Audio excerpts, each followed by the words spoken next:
Министерството за труд и социјална политика започна со исплатата на паричните права од социјална и детска заштита за месец јули.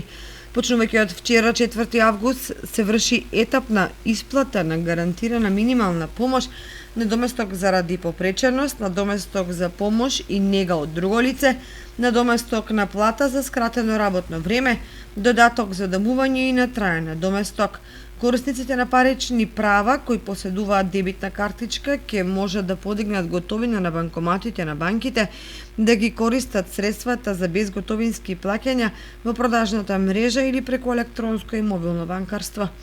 Министерството за труд и социјална политика потсетува на обврската за носење лична заштита заради спречување на ширењето на коронавирусот. Сите кои ќе подигнуваат пари од банкоматите или од филијалите и експозитурите на банките се должни да носат каква било форма за заштита која што ги покрива носот и устата и да одржува физичко растојание.